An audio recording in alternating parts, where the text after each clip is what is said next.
안녕하세요. 저는 이제 막 결혼을 앞둔 한 여성입니다. 이곳의 사연들을 읽다 보면 많이 안타깝기도 합니다. 누군가에게는 짧은 인생이라 하루가 또 한 시간이 소중했을 텐데 그 소중한 시간들을 나쁜 마음이나 먹고 못된 짓을 하는 사람들의 이야기를 많이 보았거든요. 그런 사람들보다 서로를 누구보다 진심으로 사랑하고 아끼고 배려하는 사람들이 있다는 걸 말하고 싶어 이렇게 사연을 보내게 되었습니다. 오늘 제가 들려드릴 이야기는 제 이야기가 아니에요. 저와 가장 가까운 사람들의 이야기죠. 그래서 이 이야기를 하는데 많이 조심스럽기도 합니다. 물론 이야기 주인공에게는 허락을 받았지만 혹시나 제가 이야기를 하며 헷갈리지는 않을지 잘못 전달되지는 않을지 걱정이 되네요. 제가 전달하는 이야기의 내용보다 더 극적이고 사랑 가득한 이야기라는 것만 기억해 주시고 들어주시면 감사하겠습니다. 오늘 이야기의 주인공 중 한 명은 저희 언니입니다. 그럼 언니에 대한 설명부터 하면서 이야기를 시작하겠습니다. 저희 언니는 그리 넉넉하지 못한 가정에서 자랐습니다. 아빠의 외벌이로만은 생활이 힘들어서 언니가 유치원을 들어가기 전에 엄마마저 일터로 나가시게 되었어요. 사실 어린 아이 둘을 두고 맞벌이를 한다는 결정이 쉽지는 않았지만 어려운 가정 형편 탓도 있었고 언니가 어린 나이에 맞지 않게 무척이나 어른스러웠기 때문이에요. 엄마가 일을 나가시기 전 가정주부로서 집안일을 하시고 있을 때 자신도 아직은 보살핌이 필요한 나이에 제 기저귀도 갈아주고 감기도 걸리지 않게 목욕도 시켜줄 만큼 성인의 몫을 하는 언니였죠. 언니는 장녀로 태어나서 그런 건지 누가 말하지 않아도 시키지 않아도 항상 책임감을 가지고 뭐든 알아서 하는 성격이었어요. 그런 탓에 엄마가 오랜 시간 집을 비우는 일이 있어도 저희들 걱정은 하지 않아도 될 만큼 야무진 언니였어요. 엄마가 일을 나간 뒤로는 제 밥을 먹이는 거며 설거지, 세탁기, 빨래 등등 집안일 모두를 엄마를 대신해 할 정도였죠. 부모님께서는 그런 언니의 모습을 보면서 뿌듯함과 동시에 믿음이 더욱더 가셨나 봅니다. 지금 생각해보면 그 나이 때 어린아이가 하기에는 고개가 갸우뚱거릴 일들도 시키시기 시작하셨으니까요. 지금이야 간단하게 어디에서든 휴대폰으로 공과금을 낼 수 있었지만 그때는 일일이 용지를 가지고 은행에 갔어야 했잖아요. 언니는 그런 것들도 부모님께 몇 번 배우고 나서 혼자서도 곧잘 했습니다. 점점 집안일을 하는 연차가 늘어날수록 언니가 하는 일은 많아졌고 어린 제 교육도 도맡아 하면서 엄마와 언니의 역할을 모두 다 하고 있었죠. 하지만 잘 해내고 있었던 언니에게는 그 모든 게 부담이 되었습니다. 부모님의 기대와 보살핌이 필요한 어린 제가 있었기에 표현을 못했던 것 뿐이죠.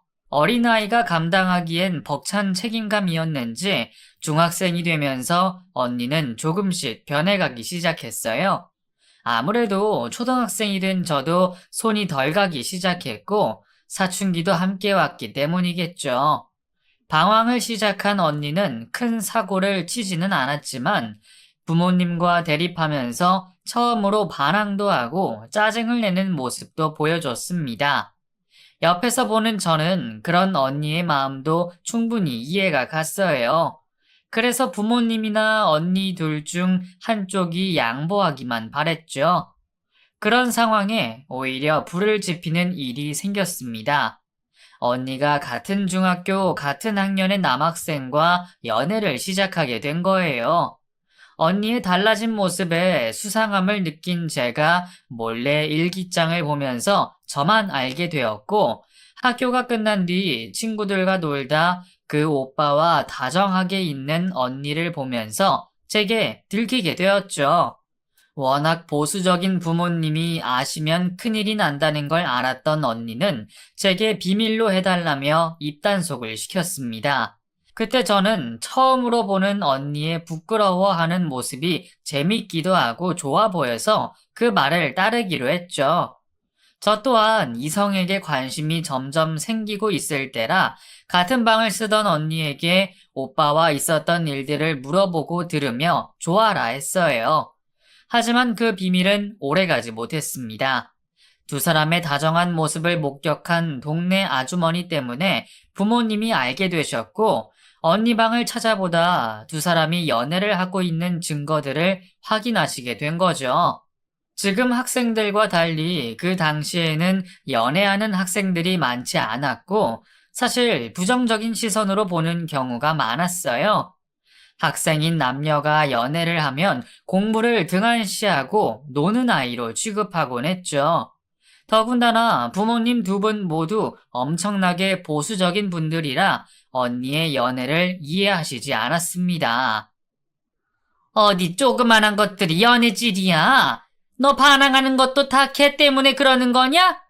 괜히 아빠 엄마 학교에 불려가게 하지 말고 내일부터 당장 걔랑 만나지 마라. 알겠어? 그래. 학생들이 학생다워야지. 무슨 연애야? 양아치들이나 하는 짓 하지 말고 공부나 해라. 너도 이제 곧 있으면 고등학생이고 수능 봐야지. 무슨 양아치라는 소리까지 해. 그리고 형훈이 걔 우리 학교에서 전교 1, 2등 하는 애야. 선생님이든 애들이든 붙잡고 물어봐. 열이면 열 다 우등생이라 말하지. 그리고 좋아하는 게 죄야? 겨우 손잡고 대화하고 서로를 위해 생각하는 게 그렇게 큰 죄냐고. 당연히 부모님은 헤어지라는 말을 하셨지만 언니도 그럴 수 없다며 호락호락하지 않았어요. 그런데 이 소동은 우리 집만의 문제가 아니었어요. 언니와 사귀는 형훈 오빠네 집안에서도 이를 알게 되며 헤어지라며 혼을 나고 있었죠. 그나마 우리 집에서는 오빠가 우등생이라 학생 신분을 제외하면 반대의 명분이 없었지만 형훈 오빠 내에서는 성적이 떨어질 수도 있다면서 더 난리를 쳤다고 들었습니다. 그런데 언니만큼이나 오빠도 언니에 대한 마음이 진심이었는지 기어코 부모님을 설득시켰다고 하더라고요. 거기다 저희 부모님을 만나 허락을 받겠다며 직접 집으로 찾아왔습니다. 저희가 사귀고 어른들께 먼저 말씀을 드려야 했는데 그러지 못해서 걱정을 끼친 것 같아 죄송합니다. 그런데 저랑 지민이 서로 많이 좋아합니다. 그리고 이 관계를 유지하려면 저희 나름대로 노력해야 하는 것도 알아요. 부모님들께서 걱정하시는 성적이 떨어지거나 이성 간의 신체 접촉 없도록 하겠습니다. 지민이도 다음 기말고사부터 당장 성적이 오른 모습 보여준다고 하니 저희 믿고 교제할 수 있게 허락해 주세요. 지금 생각해보면 겨우 중학생밖에 안 되는 애들인데 어떻게 그토록 맹랑할 수가 있는지 저희 부모님도 똑같이 생각하셨나 봐요. 오빠가 또박또박 자신감 있게 하는 말에 신뢰를 하시고 두 사람의 교제를 허락하셨죠. 물론 감시의 눈초리는 거두시지 않으셨지만 두 사람은 부모님에게 말한 약속을 모두 지켰고 누가 보더라도 학생 본분을 잊지 않고 예쁘게 교제를 해나갔어요. 바닥까지는 아니더라도 부모님과 대립하면서 수직으로 떨어졌던 언니의 성적은 스스로의 노력과 오빠의 도움으로 수직 상승의 전교권이 되었죠. 어려운 형편 탓에 단과 학원 다니는 것도 부담스러워 하시는 부모님에게는 이보다 좋은 효도가 없었습니다. 거기다 날카롭고 반항하던 언니는 점점 어린 시절 착했던 언니로 변해가고 있었어요. 아니 어쩌면 원래 언니 성격으로 오빠가 되돌려 놓은 걸 수도 있겠죠. 저희 부모님이나 오빠네 부모님이나 잠시 소꿉장난으로 생각했던 두 사람의 연애는 모두가 생각하는 것보다 깊었고 시간이 흐르면서 점점 더 단단해져 갔습니다.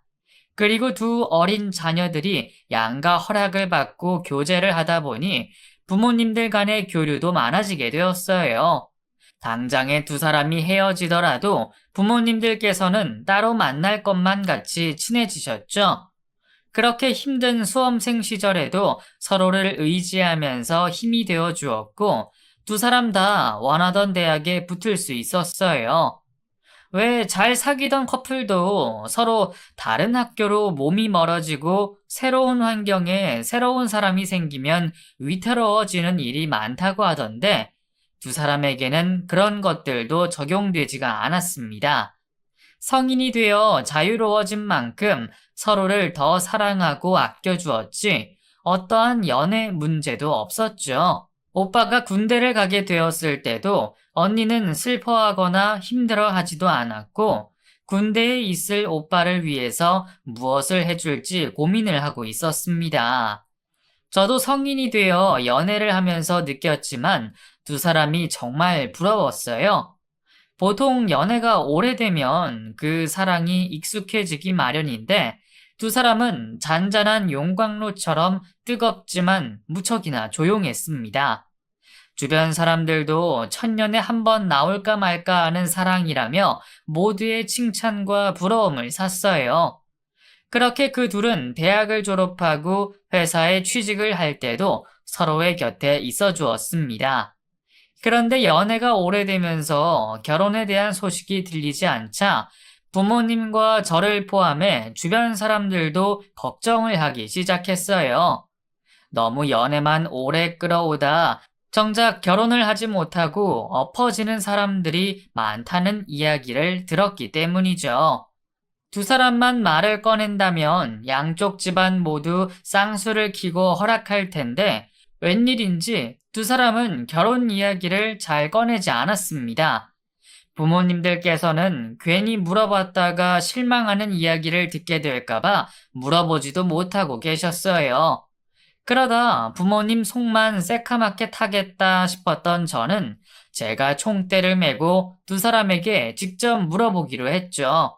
맨정신으로는 말하기가 힘들어서 종종 같이 하는 술자리를 핑계 삼아 모임을 가지게 되었고, 분위기가 한껏 오르게 되자 제가 질문을 하게 되었습니다. 그런데 언니도 오빠도 왜 결혼할 생각을 안 해? 아니, 우리 가족들 몰래 혼인신고라도 한 거야? 아니면 이제 그냥 친구로 지내는 거야? 연애의 끝은 결혼이잖아. 언제까지 연애만 할 거야? 응? 우리가 매번 말했잖아. 결혼한다고. 뭐? 아니, 언제? 아빠도 엄마도 아저씨네도 못 들었다고 하던데? 무슨 소리야. 다 들어놓고. 우리가 고등학교 때부터 딱 30 되면 우리 사귄 날짜에 결혼한다고 노래를 불렀는데, 지금 거기에 맞춰서 돈 모으고 준비하고 있는데 다들 까마귀 고기를 먹었나? 아니, 누가 결혼을 그렇게 발표해? 정식으로 인사드리고 언제 하겠다 이렇게 말을 해야지. 우리 사이에? 회사 다니는 우리보다 부모님 둘이 더 자주 만나시면서 네 분 전부 우리 말은 기억 못 하신 거야? 거기다 맨날 결혼한다고 날짜까지 말했는데 기억하기 얼마나 쉬워. 우리가 만난 날인데. 황당하게도 자신들은 날짜에 맞춰서 결혼 준비를 하고 있었습니다. 아직 1년 하고도 몇 달이 더 남은 상황이었지만 아마 제가 물어보지 않았더라면 결혼 날짜 직전이 되어서야 말을 했을 거예요. 듣는 사람이야 황당했지만 그만큼 두 사람은 평생을 함께하는 것이 당연했고 자연스러운 다음 과정이었습니다. 이 소식을 저에게 들으신 부모님들께서도 무척이나 황당해 하셨지만 참 두 사람답다고 말을 했어요. 두 사람이 얼마나 단단한 사랑을 하고 있는지 알면서 우리 기준으로 두 사람을 맞춰보았던 것이 잘못이었죠. 느긋한 두 사람과 다르게 발등에 불이 떨어진 쪽은 남은 가족들이었습니다. 하지만 두 사람의 일은 모든 것이 준비와 계획이 되어 있었어요. 알아서들 착착 준비해 나가는 상황으로 우리가 할 일은 별로 없었고 두 사람의 앞날을 축하해 주기만 하면 되었죠. 눈을 떠보니 결혼식장이었고 두 사람은 무척이나 행복한 모습으로 결혼식을 올렸습니다. 오래된 기간만큼이나 두 사람의 앞날을 축하해주는 사람들로 인산인해를 이루었고, 제가 본 결혼식 중 가장 행복하고 가장 멋진 결혼식을 치르게 되었어요. 결혼식 이후에도 들떠있던 것은 우리 가족의 몫이었고, 두 사람은 마치 몇십 년은 산 것처럼 안정적인 결혼 생활을 이어갔습니다. 제 미래에 있을 결혼 생활의 롤모델이 되었을 만큼 두 사람은 너무나도 안정적이고 완벽한 결혼 생활을 하고 있었어요. 양가 부모님께도 주변 사람들에게도 또 자신들 스스로에게도 사랑이 넘치는 결혼 생활을 하고 있었죠. 그렇게 완벽한 모습의 두 사람에게도 고민이 한 가지 있었습니다. 연애 기간이 충분히 오래되었기 때문이었는지 언니와 형부는 결혼 전부터 아이를 무척이나 원하고 있습니다. 하지만 어쩐 일인지 두 사람의 노력에도 불구하고 좀처럼 아이가 생기지 않았어요. 언니, 형부랑 무슨 일 있었어? 다들 웃고 있는데 아까부터 두 사람만 표정이 좋지 않네. 그래? 분위기 맞춰서 있는다고 했는데 미안. 신경 쓰지 않으려고 하는데 어쩔 수 없이 임신이 안 되는 게 계속 머릿속을 맴도네. 너무 조급한 거 아니야? 결혼한 지 얼마나 됐다고. 요즘 사람들은 스트레스가 많아서 난임이 많다고 하던데 두 사람 다 마음을 편히 가져. 일도 좀 줄이고 연애 때처럼 편하게 지내다 보면 좋은 소식 있지 않겠어? 그러려고 하는데 말처럼 쉽지가 않네.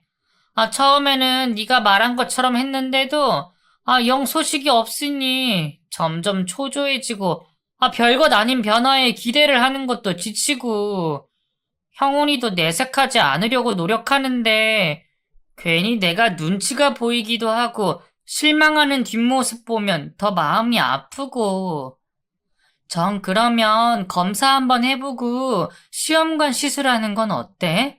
요즘에는 난임도 많고 노산 임신도 많아서 시험관 시술 많이들 한다고 하던데 언니랑 형부 그렇게 마음고생할 바에는 그게 더 낫지 않겠어? 어렵더라도 자연 임신을 원했던 언니와 형부는 좀처럼 들리지 않는 임신 소식에 제가 말한 시험관 시술을 하기로 마음먹었습니다.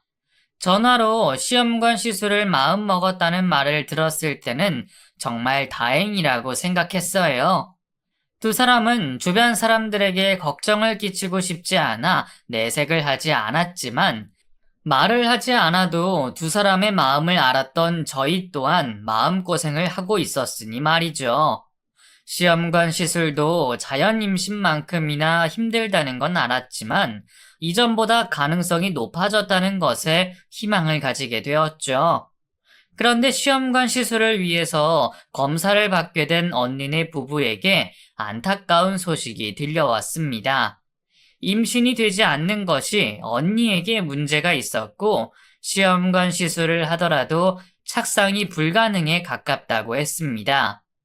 비극적인 소식을 자신의 입으로 말하는 언니에게 너무 미안했어요. 괜한 제안을 해서 두 사람이 더 큰 상처를 받은 것 같아 무척이나 신경이 쓰였죠. 형부는 애들에게 시달릴 걱정 없이 두 사람만 영원히 행복할 수 있어 다행이라고 애써 괜찮은 척 말을 했지만 어느 누구보다 힘들 거라는 것을 짐작할 수 있었습니다. 언니 또한 가족들 앞에서는 괜찮은 척, 밝은 척을 하고 있었지만 누구보다 아이를 원했기에 그 실망감을 얼굴에서 숨길 수는 없었죠. 두 사람에게 아이가 생길 수 없다는 걸 알게 된 이후 가족들은 슬픔에 빠진 두 사람을 위로하기 위해서 최대한 자주 만나려고 했어요. 슬픔을 나누면 반으로 줄어들 수 있었으니까요. 하지만 두 사람은 우리 가족의 위로도 부담스러웠는지 만남을 거절했습니다.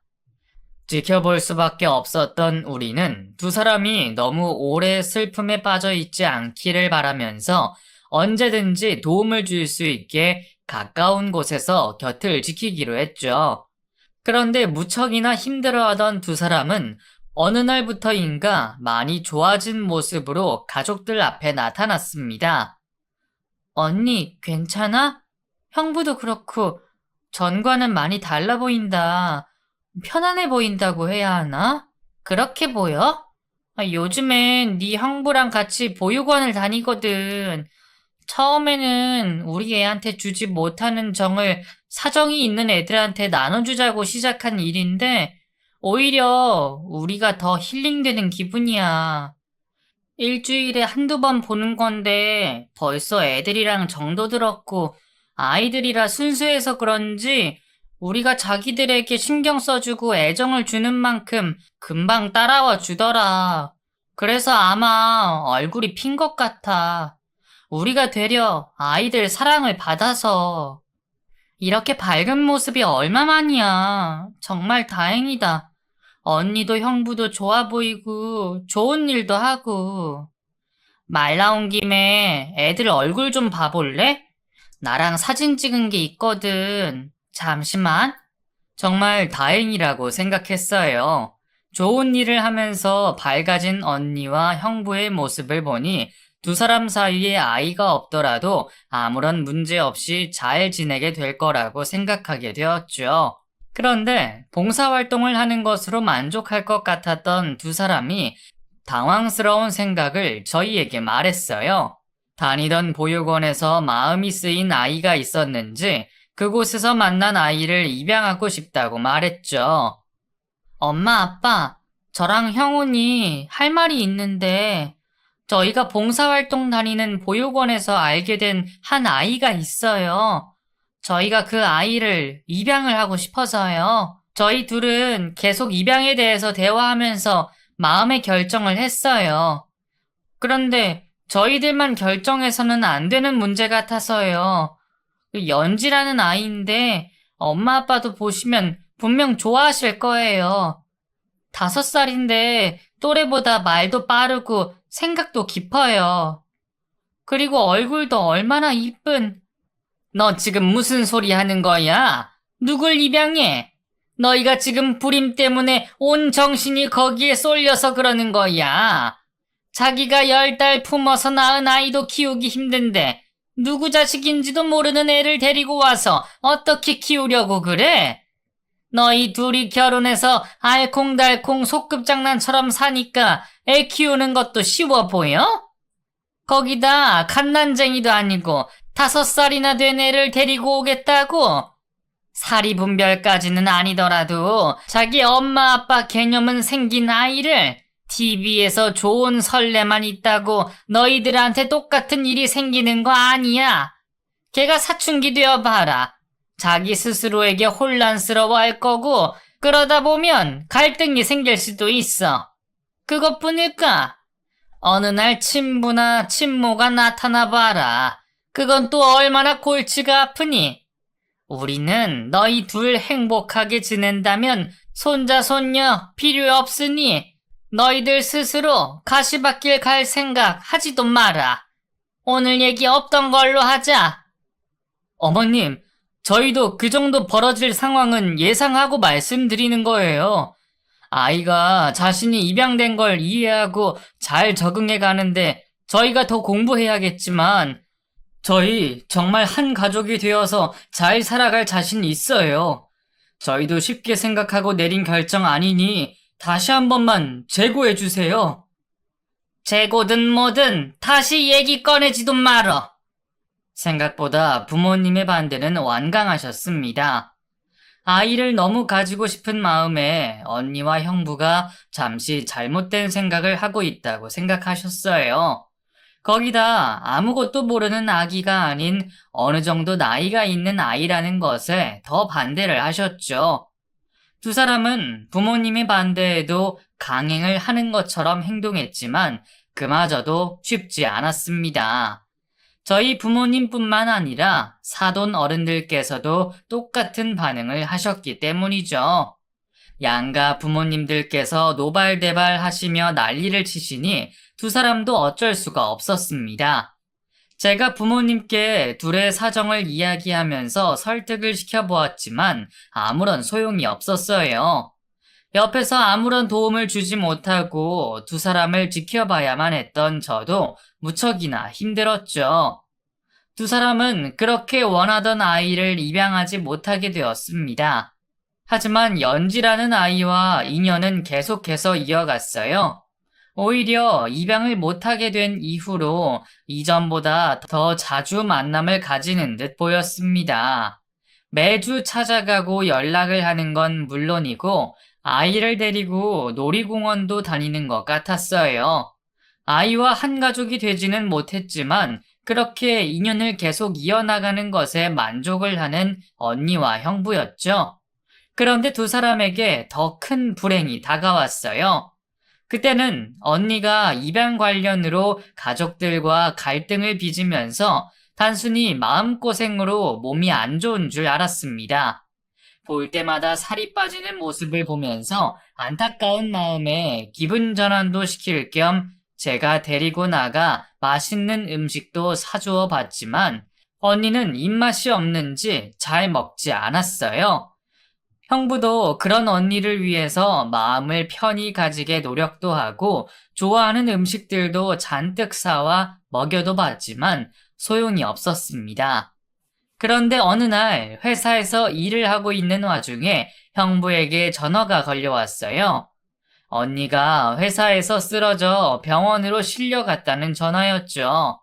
당시 형부가 멀리 있는 공장으로 나가 있어 제가 대신 병원으로 향하게 되었습니다. 회사에서 갑자기 배를 움켜쥐며 쓰러졌다는 언니는 큰 문제가 있는지 여러 검사를 받아야 했고 다음번 정밀 검사를 위해서 재차 병원에 방문을 해야 할 정도였습니다. 저 역시나 언니의 건강이 무척이나 걱정이 되어 정밀 검사를 하는 날 형부와 함께 병원에 따라가게 되었어요. 그리고는 의사 선생님께 충격적인 병명을 듣게 되었죠. 언니는 췌장암 말기였습니다. 의사의 말로는 몇 달 전부터 음식물 섭취에 제한이 있었을 거고 복부 통증과 함께 구토도 있었을 거라 했어요. 그 이야기를 듣자 아차 싶었습니다. 저와 형부 모두 입양 문제로 언니가 예민해서 그런 거라 생각했으니까요. 그제서야 뒤늦은 후회가 밀려왔습니다. 내가 사랑하는 가족을 세심하게 지켜보지 못했다는 것에 너무 큰 죄를 지은 것 같았어요. 저도 그런데 형부는 오죽했을까요? 매일 같이 지내는 아내의 병을 알아차리지 못하고 키워온 것을 모두 자신의 탓을 하고 있었습니다. 의사는 치료를 권하긴 했지만 손을 쓰기에는 너무 늦은 상황이라고 했어요. 그렇다고 손을 놓고 있을 수는 없었습니다. 온 가족이 뭉쳐 신라 같은 희망일지라도 그것에 모든 걸 걸고 언니의 치료를 돕기로 했어요. 다른 말기 암들도 마찬가지겠지만 언니의 췌장암은 그런 가족들의 노력마저도 산산조각 내버렸습니다. 정말 손 쓸 틈도 없었습니다. 이렇게 짧은 생을 살 줄 알았으면 그동안 뭐 하나라도 더 내어주었어야 했는데 언니를 그렇게 떠나보내게 된 것에 너무 많은 후회가 남았어요. 저뿐만이 아니었습니다. 부모님들께서도 생전에 해주지 못한 것들과 암 판정을 받기 전 입양 문제로 마음을 쓰게 한 것에 대해 무척이나 후회하셨고 힘들어 하셨어요. 양쪽 가족들 모두 무척이나 힘든 시간을 보내게 되었죠. 하지만 우리 가족 중 누구보다 힘들었던 건 형부였어요. 언니와 연애를 시작하고 지금까지 단 한 번의 다툼도 없었을 만큼 서로를 사랑하던 사이였는데 한순간에 언니가 세상에서 사라지니 살아갈 목적을 잃어버린 듯한 형부였죠. 아마 죽지 못해 살아간다는 말을 들어보셨을 거예요. 형부의 모습이 딱 그랬습니다. 초점을 잃은 퀭한 눈동자하며 온몸에 힘이 빠져 보이는 모습이며 그 건장했던 체격의 형부가 마치 시체가 된 것처럼 느껴졌어요. 장례를 치르고 난 뒤에 형부의 모습은 제대로 쳐다보기 안타까울 정도였습니다. 매일 술 없이는 못 사는 모습이었어요. 멀리서 비틀거리는 모습이며 코를 찌를 듯한 알코올 냄새까지 단 하루도 술 없이는 살 수 없는 사람 같았죠. 그 모습을 보는 부모님과 저 또한 마음이 찢어졌습니다. 쉽사리 위로조차 하기 힘들었어요. 하지만 언니를 위해서라도 정상적인 삶을 살기 바라셨던 부모님께서 형부를 앞에 두고 직언을 하셨죠. 형훈아, 언제까지 이렇게 살 거야? 죽은 지민이가 그렇게 한다고 살아서 돌아오니? 우리가 못해줬던 것, 후회하는 것, 그렇게 자책한다고 만회할 수 있는 게 아니잖아. 너가 정말 지민이를 위해서라면 잘 살고 있는 모습을 보여줘야지. 너 지민이를 그렇게도 몰라? 지금 네 모습을 보면 하늘나라에서 얼마나 슬퍼하겠어. 그리고 너도 이제 하루라도 빨리 새 출발을 해야지. 아직 창창한 네 인생인데 우리 지민이에게 언제까지 묶여 있을 거야.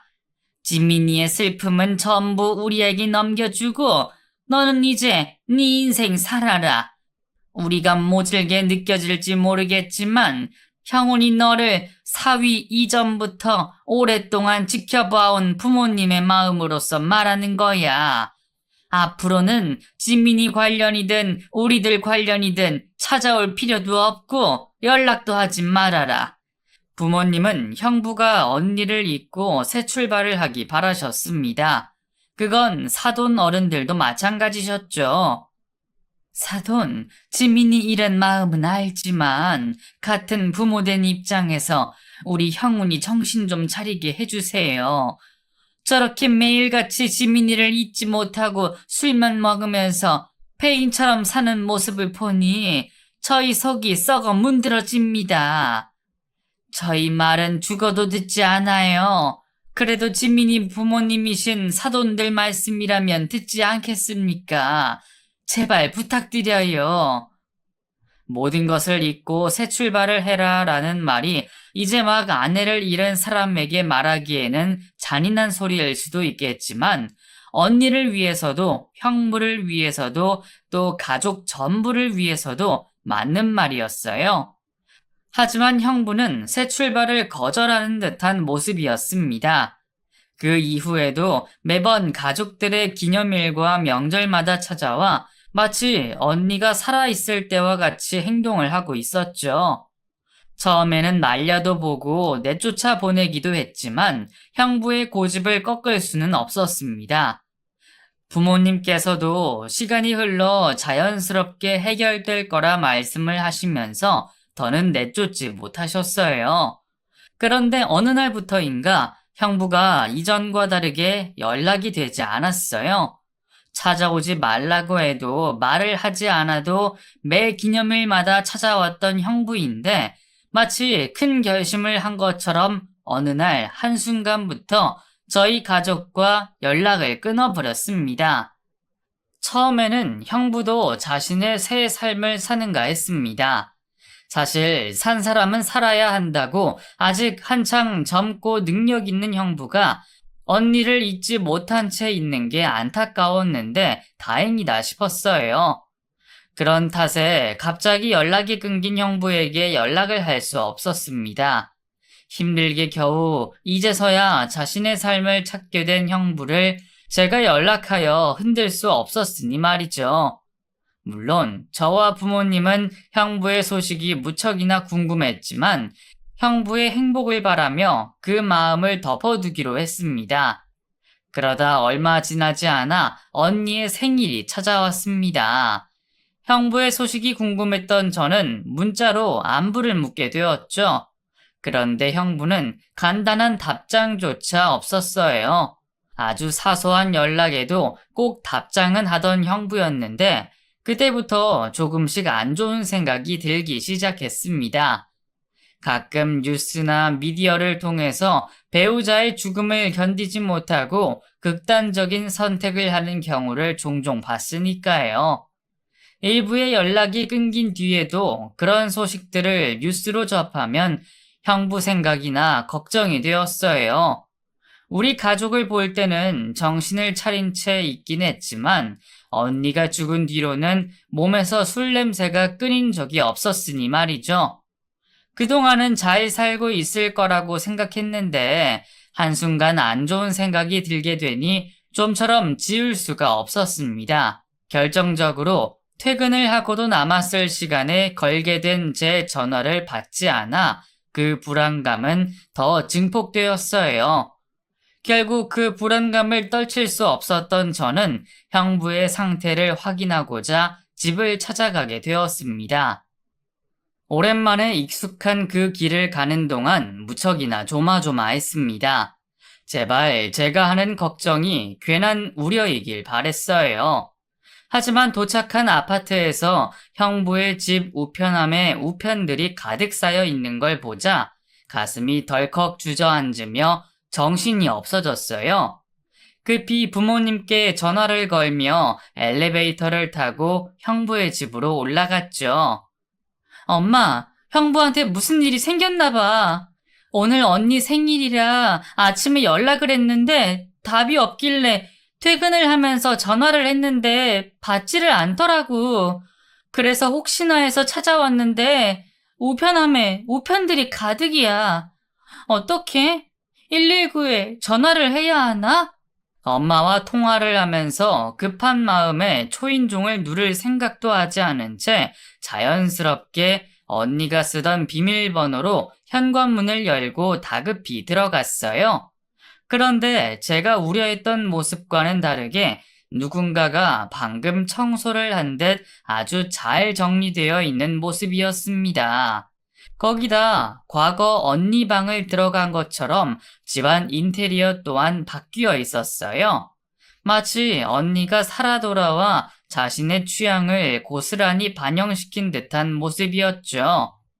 자연스레 거실 안쪽으로 눈이 돌아가게 되었고 그곳에서 놀란 눈으로 저를 쳐다보고 있는 형부를 보게 되었습니다. 그리고 그 옆에는 어린 아이 한 명이 서 있었어요. 제가 들어오기 전까지 놀고 있었는지 우스꽝스러운 자세로 놀라 멈춰 있었죠. 지영아, 연락도 없이 어쩐 일이야? 형부, 아니, 이게 지금 무슨 일이에요? 너무 놀랐던 저는 엄마와 통화를 하고 있다는 것도 잊은 채 휴대폰을 떨구고 말았죠. 오늘 언니 생일이라서 연락을 했는데 방금 전까지 형부가 연락이 안 되어서요. 지금까지 잘 살고 있을 거라고 생각했는데 제가 하는 연락을 받지 않는 게 걱정돼서 찾아왔죠. 그런데 이게 전부 다 무슨 일이에요? 아, 미안. 놀랐지? 내가 먼저 찾아가서 설명했어야 했는데 우선 하나씩 설명해 줄게. 오늘 아침에 지영이 너 문자를 봤는데 연지 등원시키고 회사에서 업무에 시달리느라 깜빡했다. 미안. 그리고 저녁에도 내가 좀 늦게 퇴근을 해서 허둥지둥 연지 데리고 오느라 전화가 온 것도 몰랐네. 그리고 우선 연지야. 실제로 보는 건 처음이지? 인사해, 연지야. 이모야. 엄마 동생 되는. 이모 처음 봤는데 예의 차려서 인사해야지. 안녕하세요, 이모. 김연지라고 합니다. 6살이에요. 연지? 설마 예전에 언니랑 형부가 말했던 그 연지? 응, 아직 저녁 먹기 전이지? 나도 저녁 먹어야 하니까 우리 밥 먹으면서 이야기 마저 하자. 처음 보는 제가 낯설었는지 형부의 품에 안겨있는 아이는 연지라고 했어요. 제 기억이 틀리지 않는다면 분명 그 아이는 언니와 형부가 입양을 하려고 했던 보육원의 그 아이였어요. 형부에게 이상이 없다는 안도감과 당황스러운 광경에 저는 다른 생각도 하지 못하고 형부가 하는 말에 순순히 따르게 되었습니다. 그렇게 밥이 코로 넘어가는지 입으로 넘어가는지도 모른 채 식사를 하게 되었어요. 그러면서 거실에서 놀고 있는 아이를 계속 쳐다보게 되었죠. 식사를 다 하고 나서 따뜻한 커피 한 잔을 건네준 형부는 그제서야 지난날 있었던 이야기를 저에게 해주었습니다. 계속 연락한다 했는데 회사 일에 육아까지 정신이 없어서 못했네. 괜히 걱정시킨 것 같아서 미안하다. 지영이 너가 보는 것처럼 연지 내가 입양해 왔어. 내가 연락을 끊었다고 너랑 장인 장모님께서 생각할 때쯤일 거야. 너도 알다시피 지민이 세상 떠나고 내가 폐인처럼 살았잖니. 연지를 데리고 온다고 결심한 그날도 술을 먹다 잠들었는데 네 언니가 꿈에 나오더라. 나오라고 애원해도 나오지 않던 그 사람이 꿈에 나와서는 내게 뭐라고 말을 하는데 들리지가 않는 거야. 한창 유심히 입모양을 보니까 연지라고 하는 것 같았어. 그래서 내가 연지 이름을 말하니까 그제서야 웃으면서 사라지더라. 그리고 나도 꿈에서 깼고 그러다 떠올랐어. 지민이 병원에서 투병 생활하고 있을 때가. 지영이 너가 알고 있는지 모르겠지만 투병 생활 내내 지민이가 연지를 많이 그리워했거든. 마약성 진통제로도 통증을 힘들어하던 지민이었는데 연지랑 우리 두 사람 행복한 모습을 상상하면서 말을 할 때면 그때는 아픈 줄도 몰라 했거든. 나는 그 순간만큼은 아프지 않고 행복해하는 지민이의 그 모습이 좋아서 지민이가 하는 그 상상을 계속 이어갔고 지민이가 세상을 떠나는 날까지 우리 세 사람을 상상하면서 중얼거리는 게 다시 생각이 나더라고. 그러니까 가만히 있을 수가 없었어. 다음 날부터 정신 차리고 연지 데리고 올 준비를 하다 보니까 술 끊는 것 외에도 준비할 게 엄청 많아서 내가 연락을 못했어. 그리고 연지 입양 절차 중에는 지민이 소원이었던 인테리어도 하느라 바빴고 또 연지 데리고 와서는 이것저것 챙기고 놀고 같이 시간 보내다 보니 연락 못했고 그리고 내가 연지 데리고 온다고 하면 장인 장모님께서 그리고 너가 지민이 때문이라고 생각해서 별로 안 좋아할 것 같기도 했고 그런데 꼭 지민이 때문이 아니라 내가 연지를 원해서 입양한 거야. 그러니까 앞에 사연 때문에 오해하지는 마. 그리고 지금 나 연지 때문에 너무 행복해. 지민이 떠나고 나에게만 세상이 무너진 것처럼 힘들고 원망스러웠고 모든 걸 다 포기하고 싶었는데 연지 때문에 열심히 살아야 한다는 생각이 들었어. 어쨌든 먼저 설명 못 해줘서 미안하다. 형부가 하는 이야기를 듣고 있다 보니 저도 모르게 눈물이 났습니다. 잊으라고 새 출발을 하라고 강요한다고 한순간에 변할 수 있는 마음이 아니었는데 아직까지 언니를 사랑하고 있는 형부를 너무 사지로 몬 것 같아 미안했습니다. 그러면서 한편으로는 이전보다 많이 좋아진 모습의 형부를 보니 다행이라는 생각이 들었어요. 언니가 없는 형부에게는 연지가 꼭 필요한 존재였고 연지에게도 형부가 반드시 필요한 존재였습니다. 그런 두 사람의 모습이 아름답게만 보였어요. 모든 이야기를 형부에게 듣고 난 뒤 잠시 동안 연지와 시간을 보내고 집으로 돌아가게 되었습니다. 그리고 형부의 상황을 궁금해하셨던 부모님께서는 걱정이 앞서셨습니다. 형부가 언니를 잊지 못해 자신의 삶을 희생하는 것 같아 무척이나 마음 아파하셨죠. 하지만 제가 본 모습을 그대로 설명하니 조금씩 이해를 하시는 것 같았어요. 그러면서 다시 형부와 연락을 주고받게 되었죠. 갑작스러운 변화에 연지가 적응할 수 있도록 천천히 교류하게 되었고 다행히 우리 모두를 좋아라 해주는 연지 덕분에 온 가족이 모여 시간을 보낼 수 있게 되었습니다. 그리고 형부는 그렇게 생각하지 말라고 했지만 우리 가족은 이것저것 형부에게 미안한 점이 많았어요. 어떻게 그 미안한 마음을 갚을 방법을 생각하다 홀로 연지를 키우는데 힘들어하는데 도움을 주기로 했죠. 그러다 보니 다시 형부와 만나는 날도 많아지게 되었고, 과거 언니가 살아있을 적처럼 지내게 되었습니다. 언니를 잃고 힘들어하던 부모님께서도 다시 찾게 된 사위와 새로 생긴 손녀로 인해서 조금씩 밝아지기 시작하셨어요. 긍정적인 변화는 우리 가족에게만 있던 것이 아닙니다.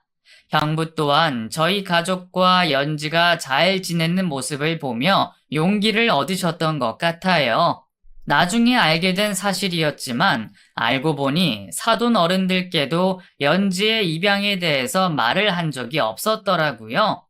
자신의 아들이 혼자인 몸으로 아이를 입양했을 거라 꿈에도 생각하지 못하셨던 사돈들께서도 무척이나 놀라셨지만 안정적이고 밝아진 모습의 형부를 보고는 이해를 하셨던 것 같습니다. 나중에는 연지의 생일날 양쪽 가족들이 모여 생일 축하 파티를 해줬으니 말이죠. 행복해 보이는 형부에게 가끔은 제가 질문을 하기도 해요. 형부에게 맞는 좋은 사람은 아직 없는지 말이죠. 형부, 아직 마음에 드는 사람 없어요?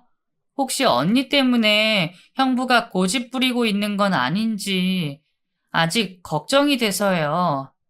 아직까지도 그런 생각하고 있어? 물론 지민이만큼이나 좋은 사람이 생긴다면 나도 고민은 해보겠지만 아마 내 평생을 가도 그런 여자는 없을 거야. 나 지민이랑 잠시였지만 그걸로 충분히 만족해. 내게는 평생토록 지민이밖에 없을 것 같고, 그리고 이제는 연지 키워야 해서 그런 생각할 틈도 없어. 난 지금도 충분히 너무나도 행복하니까 그런 생각하지 마. 처음에는 형부의 그 말이 이해가 되지 않았는데, 저도 이제 한 남자를 만나 평생을 약속할 시간이 가까워져 가니 그 말이 조금은 이해가 되기도 합니다. 언니가 곁에서 해주는 것만큼은 아니겠지만 앞으로도 우리 가족이 형부와 연지를 잘 보살펴 주려고 합니다. 이번 일로 겨우 종이에 끄적인 가족 관계보다 마음으로 맺어진 가족이 중요하다는 걸 알게 된 일이었어요. 앞으로 어떠한 일들이 생기게 될지 모르겠지만 연지와 형부에게 가족이라는 울타리 안에서 보호받을 수 있게 노력하도록 하겠습니다. 그럼 감사합니다.